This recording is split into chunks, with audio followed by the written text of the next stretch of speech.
Per la kermesse dei 10 anni ci sono tutti, nello spirito che ha portato alla costituzione di Sani in Veneto, un punto d'incontro tra interessi e garanzie di lavoratori e imprese artigiane del Veneto, la parte datoriale e la parte sindacale, cioè che in un contesto di bilateralità l'8 luglio del 2013 hanno costituito un fondo d'assistenza sanitaria integrativa per lavoratori e per imprenditori, regionale, come il nome del resto indica, ed è un unicum che ha già fatto scuola se da altri territori si guarda al Veneto per capire il meccanismo di un sistema capace di assicurare equità ad una vasta platea. Dicendo siamo un fondo regionale, abbiamo dato il primo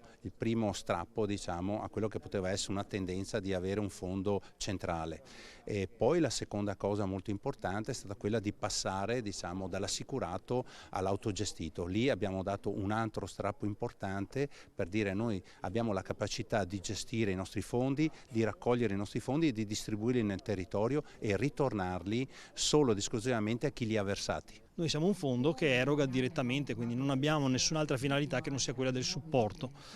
E poi è stato importante durante il periodo Covid che le nostre parti sociali abbiano messo ulteriori risorse dalle nostre riserve per poter aiutare in modo maggiore la platea. Abbiamo erogato più di 8 milioni di euro in aggiunta a quello che è la nostra normale azione annuale quotidiana di supporto al lavoratore. Un fondo che ha nella prossimità il suo valore fondante, dal portale dedicato agli oltre 200 sportelli accreditati attivi negli spazi delle parti sociali costituenti. Negli spazi del Castello del Cataio la sintesi di un decennale che è tanto traguardo quanto trampolino per il futuro, appuntamento di incontro sicuramente,